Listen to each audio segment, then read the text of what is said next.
Então, antes de começarmos a conversar, lembre-se de dar o like aqui nesse vídeo e em outros que ainda não tenha likeado, e se inscrever no canal, ativar o sininho para receber as novidades, comentar, porque isto é uma forma de conversar, é muito bonito para nós que produzimos e apresentamos material de pesquisa e de reflexão. É muito importante receber os comentários de vocês. Se forem críticos, que sejam com críticas sinceras, respeitosas e não caluniosas e difamatórias. E pensem na possibilidade de nos apoiar. O Pix passa logo seguida aqui, 1, 2 vezes, para que vocês vejam a possibilidade de vocês de também nos ajudarem. Há muita necessidade por aqui e o apoio, a ajuda sempre são bem-vindos. Por favor, pensem nisso. E agora, vamos conversar. Por falar nisso, o tema de hoje é a conversa de 2 modos. É impressionante que a linguagem humana não é tão antiga no ser humano. É uma das últimas aquisições, construções da experiência humana no planeta. Há consenso entre os pesquisadores de que nós vivemos aqui no planeta há cerca de 4 milhões de anos. Isto não há divergência praticamente.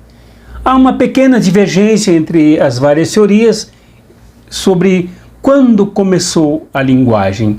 Mas se nós existimos aqui no processo de evolução há 4 milhões de anos, a linguagem comparativamente é coisa bem recente. Há os que a medem a partir de 1,5 milhão para cá, outros 500 mil anos, outros 150 mil anos e outros ainda em 40 mil anos. De qualquer forma, a nossa experiência com a fala, com a conversa é recente, mas é fascinante. Conversar é uma coisa fascinante. A conversa surgiu no ser humano quando apareceu nele a laringe, a faringe, que os outros animais não têm, por isso não podem desenvolver a fala, que precisa aqui fisicamente se conjugar com o aparelho respiratório e com o equipamento de engolição, né, daquilo que mastigamos e enviamos para o estômago.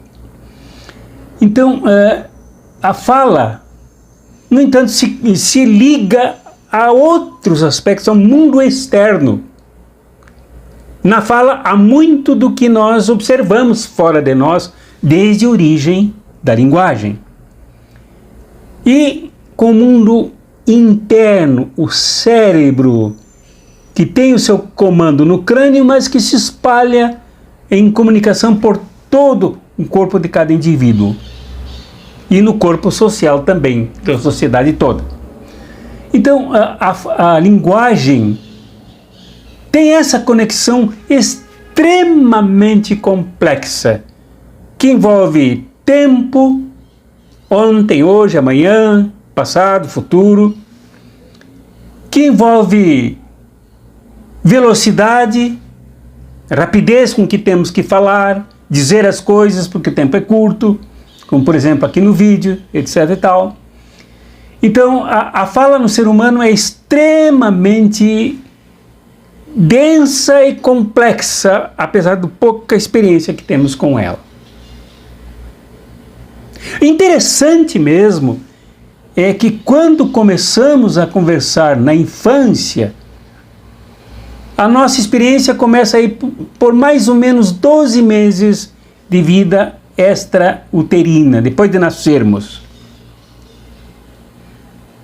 Só que esse processo em nós, que é mais demorado do que desse processo de convivência com a mãe, de convivência com os familiares, com os irmãos, com as irmãs, e principalmente com a mãe, diferenciado das outras espécies que voam logo, que caminham logo, que se desmamam rapidamente e se dirigem à vida, nós passamos muito tempo com os nossos. E ali é que nós aprendemos. Cada um fala como fala a sua mãe, o seu pai, seu ambiente familiar. Mas o que chama a atenção é que a nossa experiência da fala só vem depois de escutarmos as outras pessoas falar, como mãe, irmãos, pai, etc. e tal. De olharmos, isto é, observarmos como fala o movimento dos lábios, da língua, as mãos, enfim, os vocábulos que traduzem a linguagem cultural do ambiente onde se aprende a falar. A linguagem é uma comunicação complexa de observação, de escuta e de imitação. Por isso falar é muito importante. Não há como falar sem escutar. A fala sem escutar é discurso fadado ao erro, porque não escuta o outro com a quem se fala. A fala sem observação é fadada ao erro, porque incorre na falha de falar o que não viu, o que não percebeu no outro. A fala vem acompanhada de informação. Isso é muito complexo no ser humano. Se informar para falar adequadamente, a falar com conteúdo, a falar com conexão, com relação entre as coisas no mundo, os objetos, as realidades. Por isso que aqueles que odeiam não falam, eles preferem não falar, eles preferem atirar. Preferem este gesto, não os gestos que nós fazemos demonstrando observação, demonstrando configuração das coisas, mas o gesto de atirar. As pessoas que odeiam desprezam esta construção complexa do ser humano em favor do simplismo.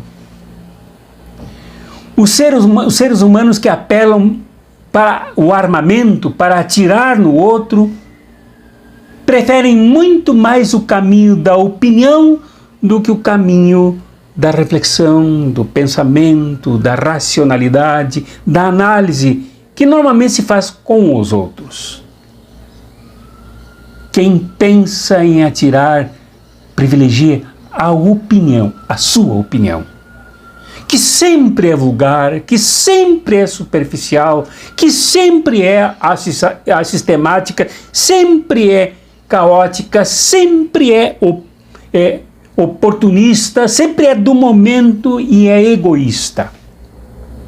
A opinião é abominável desde os filósofos antigos, antes de Cristo na Grécia.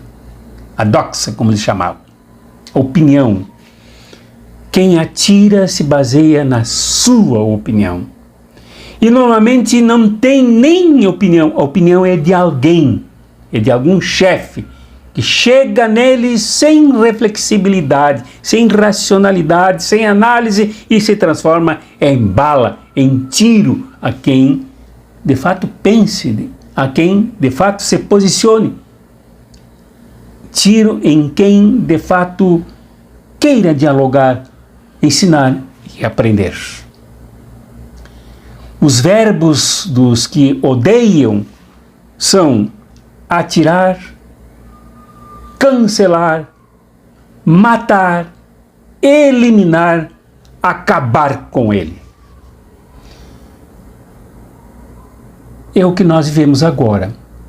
E nesse período pré-eleitoral, com relação ao segundo turno das eleições para a presidência da República, esses dois caminhos são bastante nítidos, sem maiores necessidades de reflexão, para entender isso.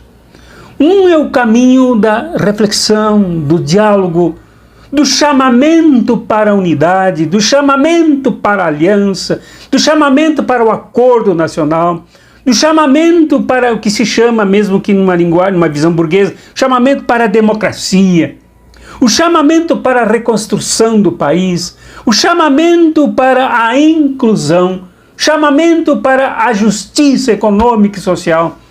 É o caminho indicado por Lula. É o caminho indicado pela numeração 13.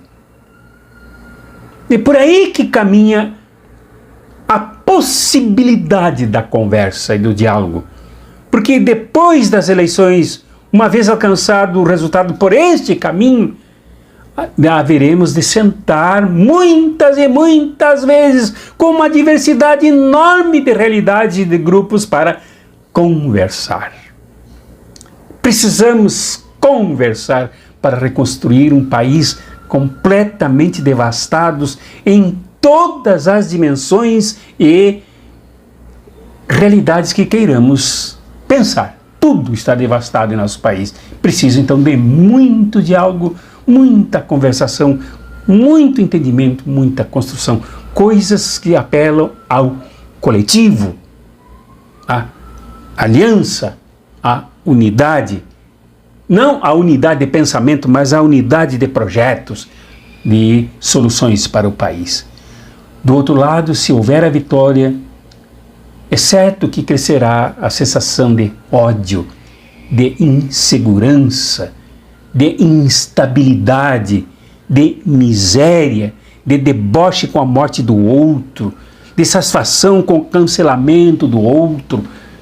Este é o caminho que passa por Bolsonaro e que a gente espera sinceramente e luta para que não seja esse o caminho adotado pelo Brasil, pelo povo brasileiro, por este rumo apertado eleitoral. Nós somos chamados como seres humanos a vivenciarmos essa experiência rica da conversa.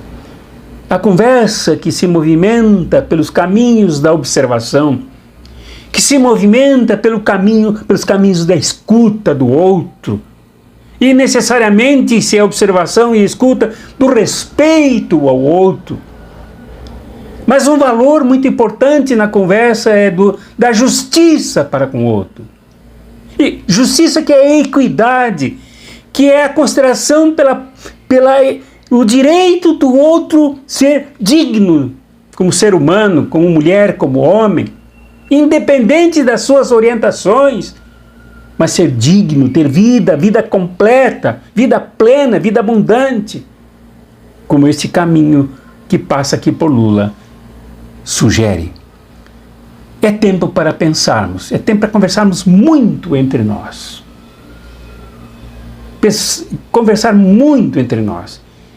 De dedicarmos esforço para chamarmos aqueles que são dados ao tiro, ao ódio, ao banimento do outro, ao cancelamento do outro. É tempo de chamarmos para conversar, de seduzirmos para o momento da conversa. Este é o momento de construir, enquanto caminhamos mais profundamente em direção a uma sociedade onde não haja mais o risco da opinião prevalecer e principalmente prevalecer pelo tiro, pelo armamento que enriquece a indústria das armas, que enriquece o comércio das armas, que enriquece o crime organizado, que enriquece os milicianos, que enriquecem aqueles que matam, que enriquece a morte e empobrece a vida. Estas são as nossas possibilidades. Abraços proféticos e revolucionários.